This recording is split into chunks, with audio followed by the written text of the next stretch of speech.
Ministère de l'Éducation nationale, Centre international d'études pédagogiques, DELF niveau B2 du cadre européen commun de référence pour les langues, version scolaire et junior, épreuve orale collective.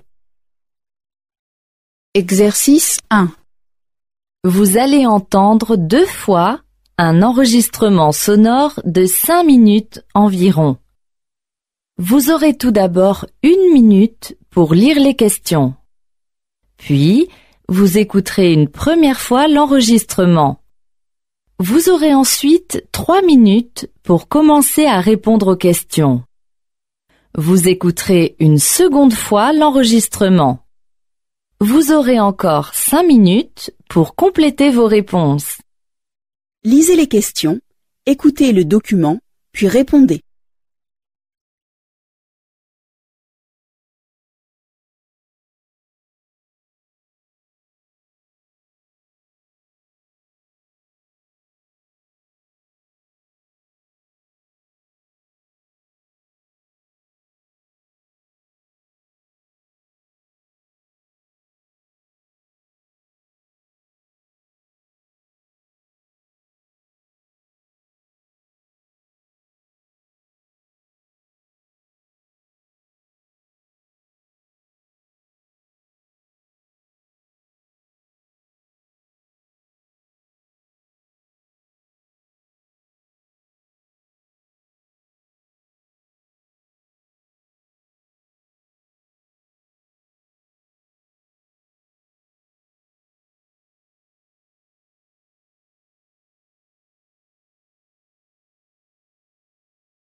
Première écoute. Midi moins 10, question d'éducation, notre rendez-vous quotidien avec l'actualité de l'éducation à Emmanuel Davidenkov. Bonjour Emmanuel. Bonjour Agnès, bonjour à tous. C'est un phénomène mondial et la France n'y échappe pas. Le nombre d'étudiants en sciences diminue, d'où notre question aujourd'hui. Comment attirer plus de jeunes vers les filières scientifiques? Et cette question, nous la posons à Claudie Aigneret, ancienne astronaute, puis ministre, présidente d'Univers Sciences. Bonjour. Bonjour. Claudie Aigneret, je vous cite, redonner aux jeunes le goût des sciences et des techniques, ça c'est l'objectif du rapport et des propositions que vous avez remis à Luc Châtel, le ministre de l'Éducation nationale. Et en introduction, vous écrivez, bien que la voie scientifique au lycée demeure l'orientation d'excellence, comptant plus de 50% de filles, moins de 20% des bacheliers scientifiques s'inscrivent dans ces filières d'enseignement supérieur avec une sous-représentation persistante des filles. Fin de citation. Est-ce qu'on a une explication à ce phénomène ? On le constate en France, mais pas seulement en France, en Europe et dans d'autres pays du monde, il y a une désaffection effectivement aujourd'hui pour ces métiers de la science, ces carrières de chercheurs ou les carrières d'ingénieurs. Alors que c'est une priorité, bien sûr, dans cette économie de la connaissance, que d'avoir toutes ces intelligences mobilisées. On parle des filles parce qu'effectivement les filles sont très présentes en terminale et terminale scientifique, mais elles ne s'engagent pas vers des carrières dans des métiers, disons, de sciences dures. Elles s'engagent vers des sciences plus liées au social ou des métiers de ce type. Donc, pourquoi tout cela ? Peut-être parce que l'enseignement des sciences à l'école ne donne qu'une vision imparfaite et pas suffisamment actuelle de ce que sont réellement ces métiers aujourd'hui. Il faut redonner de l'attractivité en les présentant tels qu'ils sont, avec toute la passion des projets qu'on peut y porter. Donc sans doute revoir cet enseignement des sciences et des techniques à l'école. Et puis l'éducation, ça se fait tout autour de l'école. On reçoit un flux d'informations aujourd'hui et justement la démarche scientifique, les métiers de la recherche, c'est être dans l'investigation, dans l'analyse critique. Il faut présenter ces aspects-là et sans doute travailler à côté de l'école à redonner le goût des sciences et des techniques. Dans l'école, à côté de l'école, revenons à l'intérieur de l'école. C'est un des objectifs que vous fixez puisque au terme de ce rapport, vous émettez des propositions. L'une de ces propositions, c'est de favoriser l'installation de la culture scientifique et technique au cœur de la culture générale et pour cela informer, former les enseignants. Ils ne le sont pas assez ? Beaucoup d'enseignants, et en particulier dans le primaire, viennent en fait de filières littéraires, donc sont peu accoutumés à enseigner ou à véhiculer, à transmettre la science et les techniques. Peut-être avec quelques craintes d'ailleurs, et si ce n'est de la réticence à le faire. Donc effectivement, il faut redonner une culture générale à ses enseignants aussi, qui inclut la science et la technique. Je suis aujourd'hui la présidente d'Univers Science, qui est justement un centre de transmission de la culture scientifique et technique. On et peut avec rappeler que c'est le mariage du Palais de la Découverte et de la Cité des Sciences et de l'Industrie. C'est cette nouvelle entité. Avec une tâche de coordination de l'ensemble des acteurs de la culture scientifique et technique sur le territoire. Donc, on s'est tous mobilisés ensemble pour réfléchir et proposer des pistes de collaboration, de partenariat avec l'éducation nationale, en particulier accueillir ces jeunes enseignants en cours de formation à l'intérieur de ces centres de culture scientifique et technique et les transformer en médiateurs, en passeurs de la science avec passion, enthousiasme et provoquer des déclics chez les jeunes gens. Mais Claude Ignoré, quand on vous lit, on est justement frappé par cela. Il y a beaucoup d'institutions qui s'occupent de transmettre de la culture scientifique, évidemment à l'intérieur de l'école, vous l'avez dit, mais également autour de l'école. On ne sait pas travailler ensemble. En France, il faut un rapport, des propositions. Il faut que vous, Claude Ignoré, disiez au ministre de l'Éducation nationale, ce serait bien de se parler pour sortir des chapelles. Vous savez qu'il faut toujours essayer de mailler, de mettre des synergies, de trouver un esprit d'équipe quand on se mobilise pour un objectif comme celui-là qui est quand même essentiel. Donc effectivement, l'une des recommandations très simples, c'est de façon systématique d'essayer de mettre en place des partenariats entre les acteurs de la culture scientifique et technique sur l'ensemble des territoires et les rectorats, les inspections d'académie pour que chacun se connaisse, discute éventuellement et des formations en commun. Accueillir à l'intérieur des centres de culture scientifique et technique des jeunes professeurs en formation avec leur classe. Par exemple, à Univers Science, à la Cité des Sciences et de l'Industrie, on accueille dans les classes Villette pendant une semaine des enfants de l'école avec leurs professeurs et c'est vraiment tout à fait formidable. Donc, tisser ces partenariats, se mettre au courant mutuellement des ressources pédagogiques sur le web, sur Internet. Aujourd'hui, il y a des choses absolument merveilleuses qui sont faites à Bordeaux, à Grenoble, ou dans des centres, que les professeurs, que les maîtres puissent s'en inspirer. C'est l'idée de mettre tout ça en synergie, en bonne complémentarité, l'informel avec le formel. Vous y insistez beaucoup, vous dites à chaque fois culture scientifique et technique. Est-ce que dans le parcours scolaire, justement, on ne sépare pas trop le scientifique du technique? Est-ce que c'est pas ça la clé pour justement ensuite conduire vers les métiers et ensuite conduire plus de jeunes vers ces filières scientifiques et techniques? Vous avez raison, il faut insister sur cet aspect. Déjà dans la culture, on faisait une distinction entre le littéraire et le scientifique, première chose, mais c'est vrai que dans l'enveloppe du scientifique, on oublie trop souvent la technique, la technologie, les métiers d'ingénieur et les métiers de technicien. On parle beaucoup de rénovation de l'enseignement des sciences à l'école. Pensons aussi à redonner envie de fabriquer, de créer, d'être un véritable génie créateur en étant un ingénieur et dans les filières techniques. Redonnons de la noblesse et de l'envie sur ces métiers-là aussi.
Seconde écoute. Midi moins 10, question d'éducation, notre rendez-vous quotidien avec l'actualité de l'éducation à Emmanuel Davidenkov. Bonjour Emmanuel. Bonjour Agnès, bonjour à tous. C'est un phénomène mondial et la France n'y échappe pas. Le nombre d'étudiants en sciences diminue, d'où notre question aujourd'hui. Comment attirer plus de jeunes vers les filières scientifiques? Et cette question, nous la posons à Claudie Aigneret, ancienne astronaute, puis ministre, présidente d'Univers Sciences. Bonjour. Bonjour. Claudie Aigneret, je vous cite, redonner aux jeunes le goût des sciences et des techniques, ça c'est l'objectif du rapport et des propositions que vous avez remis à Luc Châtel, le ministre de l'Éducation nationale.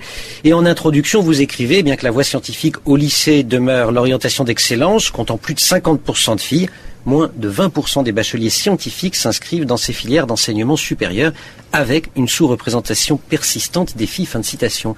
Est-ce qu'on a une explication à ce phénomène ? On le constate en France, mais pas seulement en France, en Europe et dans d'autres pays du monde, il y a une désaffection effectivement aujourd'hui pour ces métiers de la science, ces carrières de chercheurs ou les carrières d'ingénieurs. Alors que c'est une priorité, bien sûr, dans cette économie de la connaissance, que d'avoir toutes ces intelligences mobilisées. On parle des filles parce qu'effectivement les filles sont très présentes en terminale et terminale scientifique, mais elles ne s'engagent pas vers des carrières dans des métiers, disons, de sciences dures. Elles s'engagent vers des sciences plus liées au social ou des métiers de ce type. Donc, pourquoi tout cela ? Peut-être parce que l'enseignement des sciences à l'école ne donne qu'une vision imparfaite et pas suffisamment actuelle de ce que sont réellement ces métiers aujourd'hui. Il faut redonner de l'attractivité en les présentant tels qu'ils sont, avec toute la passion des projets qu'on peut y porter. Donc sans doute revoir cet enseignement des sciences et des techniques à l'école. Et puis l'éducation, ça se fait tout autour de l'école. On reçoit un flux d'informations aujourd'hui et justement la démarche scientifique, les métiers de la recherche, c'est être dans l'investigation, dans l'analyse critique. Il faut présenter ces aspects-là et sans doute travailler à côté de l'école à redonner le goût des sciences et des techniques. Dans l'école, à côté de l'école, revenons à l'intérieur de l'école. C'est un des objectifs que vous fixez puisque au terme de ce rapport, vous émettez des propositions. L'une de ces propositions, c'est de favoriser l'installation de la culture scientifique et technique au cœur de la culture générale et pour cela informer, former les enseignants. Ils ne le sont pas assez ? Beaucoup d'enseignants, et en particulier dans le primaire, viennent en fait de filières littéraires, donc sont peu accoutumés à enseigner ou à véhiculer, à transmettre la science et les techniques. Peut-être avec quelques craintes d'ailleurs, et si ce n'est de la réticence à le faire.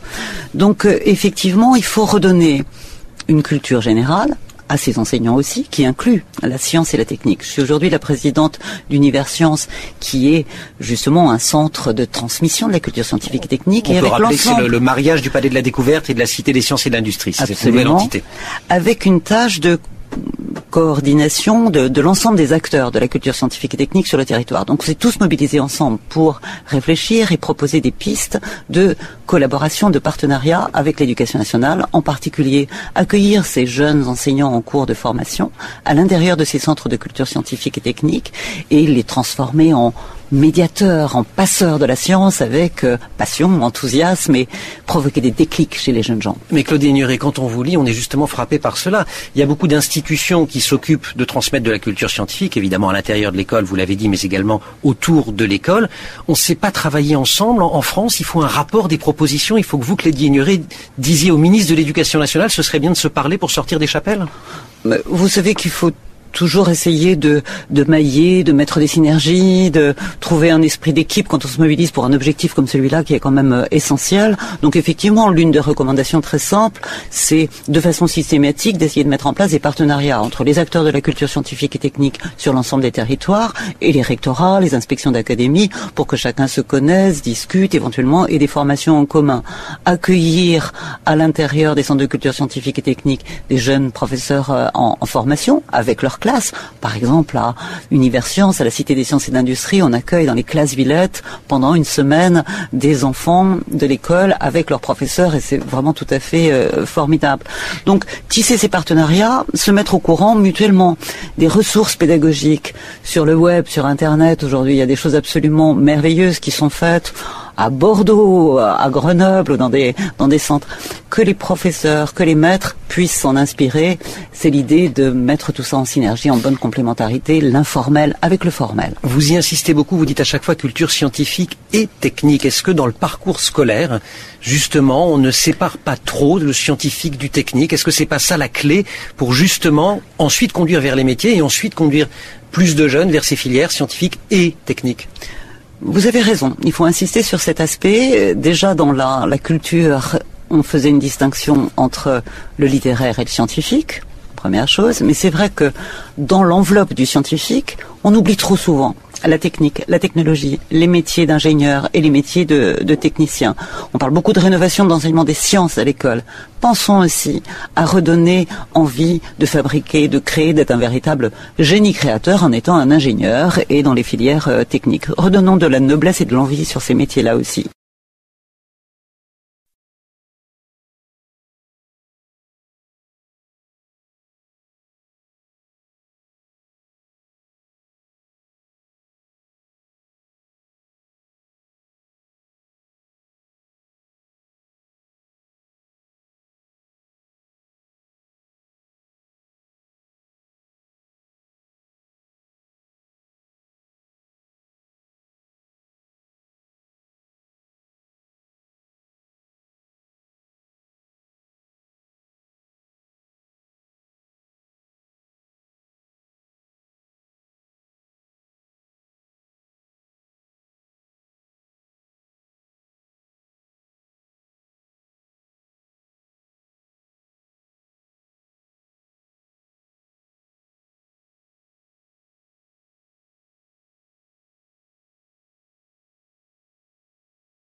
Exercice 2.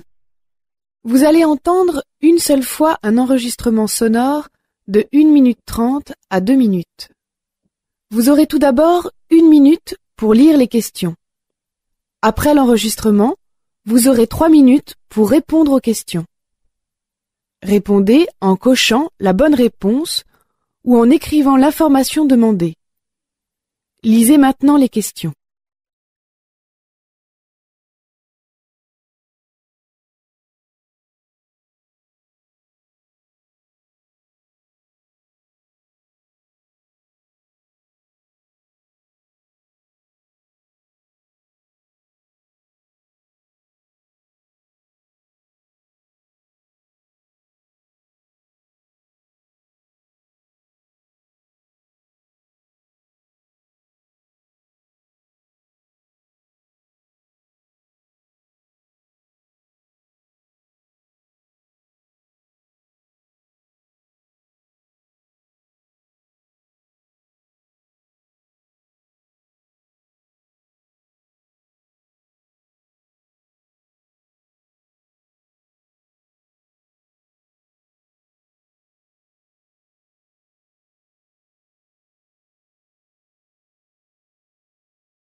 Chaque année, la littérature francophone touche plus de 320 millions de personnes dans le monde et représente un marché économique de 644 millions d'euros.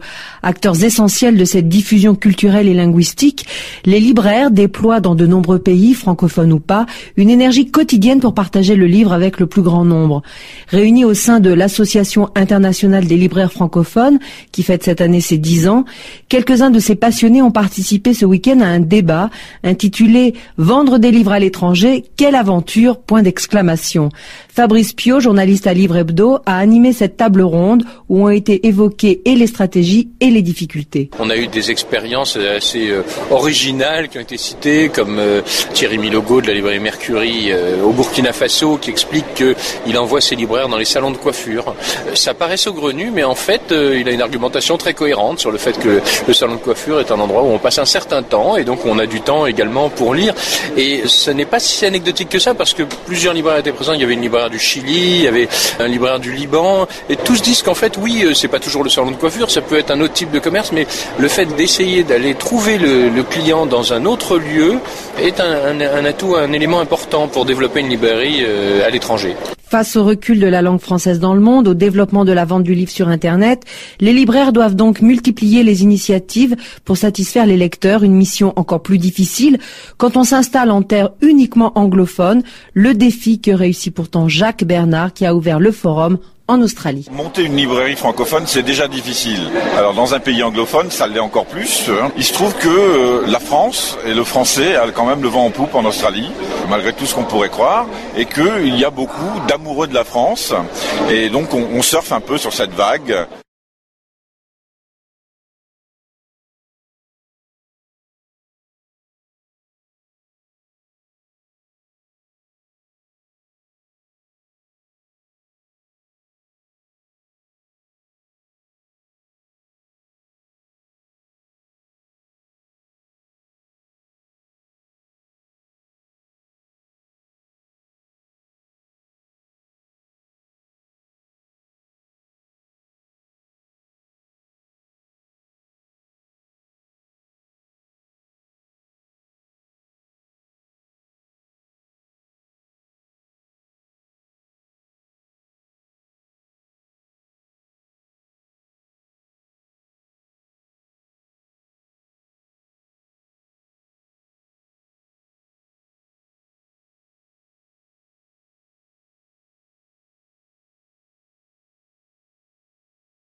L'épreuve de compréhension orale est terminée.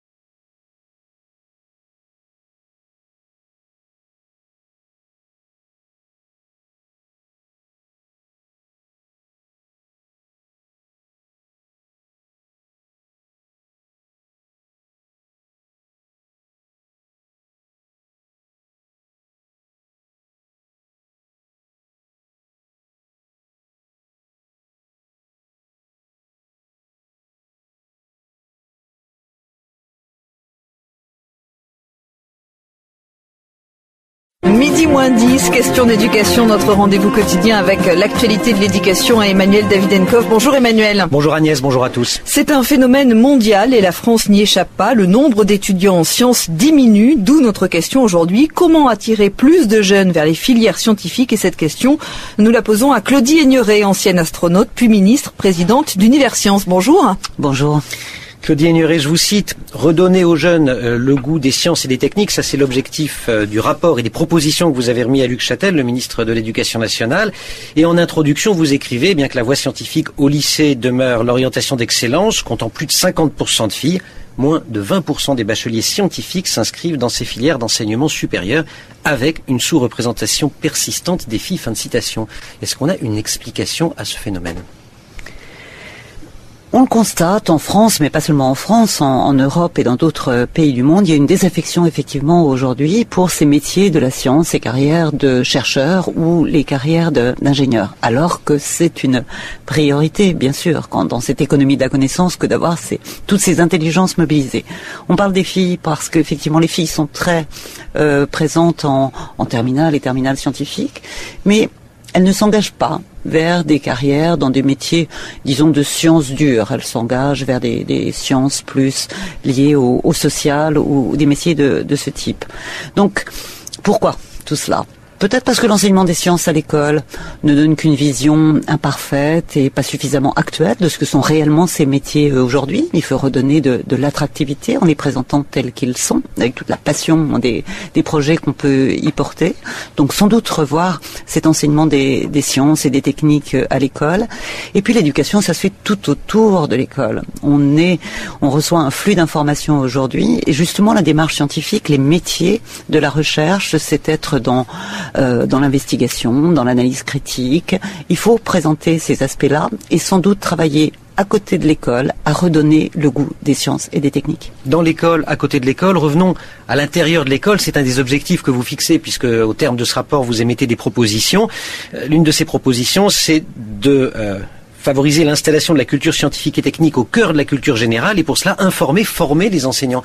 Ils ne le sont pas assez ?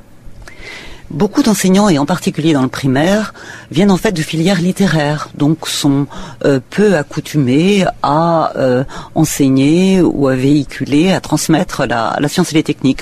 Peut-être avec quelques craintes d'ailleurs, et si ce n'est de la réticence à le faire.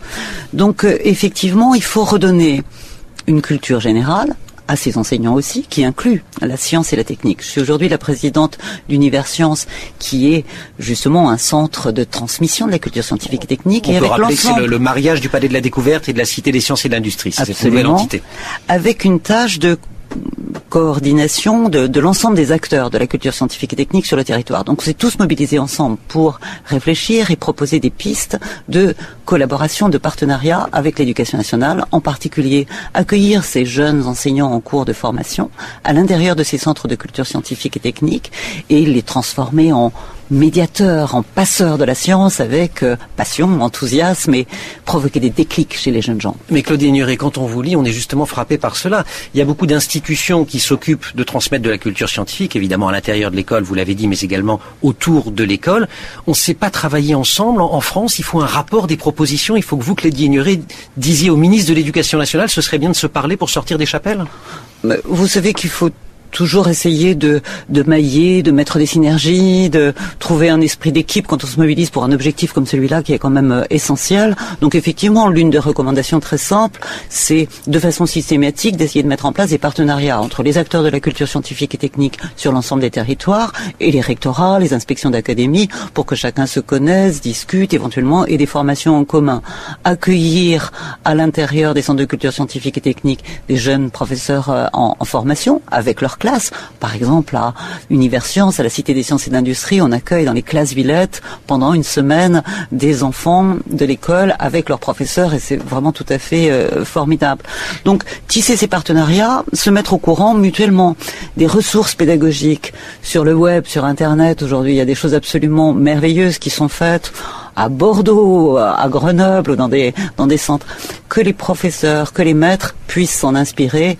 C'est l'idée de mettre tout ça en synergie, en bonne complémentarité, l'informel avec le formel. Vous y insistez beaucoup, vous dites à chaque fois culture scientifique et technique. Est-ce que dans le parcours scolaire, justement, on ne sépare pas trop le scientifique du technique? Est-ce que c'est pas ça la clé pour justement ensuite conduire vers les métiers et ensuite conduire plus de jeunes vers ces filières scientifiques et techniques? Vous avez raison, il faut insister sur cet aspect. Déjà dans la culture, on faisait une distinction entre le littéraire et le scientifique, première chose, mais c'est vrai que dans l'enveloppe du scientifique, on oublie trop souvent la technique, la technologie, les métiers d'ingénieurs et les métiers de techniciens. On parle beaucoup de rénovation de l'enseignement des sciences à l'école. Pensons aussi à redonner envie de fabriquer, de créer, d'être un véritable génie créateur en étant un ingénieur et dans les filières techniques. Redonnons de la noblesse et de l'envie sur ces métiers-là aussi. Chaque année, la littérature francophone touche plus de 320 millions de personnes dans le monde et représente un marché économique de 644 millions d'euros. Acteurs essentiels de cette diffusion culturelle et linguistique, les libraires déploient dans de nombreux pays, francophones ou pas, une énergie quotidienne pour partager le livre avec le plus grand nombre. Réunis au sein de l'Association internationale des libraires francophones, qui fête cette année ses 10 ans, quelques-uns de ces passionnés ont participé ce week-end à un débat intitulé « Vendre des livres à l'étranger, quelle aventure !»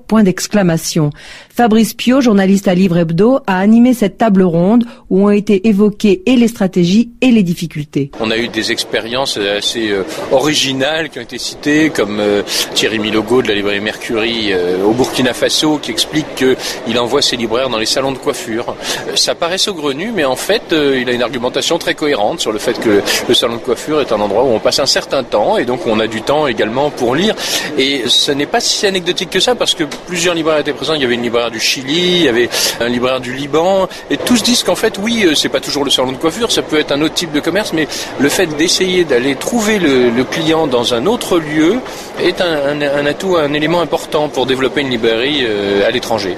Face au recul de la langue française dans le monde, au développement de la vente du livre sur Internet, les libraires doivent donc multiplier les initiatives pour satisfaire les lecteurs, une mission encore plus difficile quand on s'installe en terre uniquement anglophone, le défi que réussit pourtant Jacques Bernard qui a ouvert le forum en Australie. Monter une librairie francophone, c'est déjà difficile. Alors dans un pays anglophone, ça l'est encore plus. Il se trouve que la France et le français a quand même le vent en poupe en Australie, malgré tout ce qu'on pourrait croire, et qu'il y a beaucoup d'amoureux de la France. Et donc on surfe un peu sur cette vague.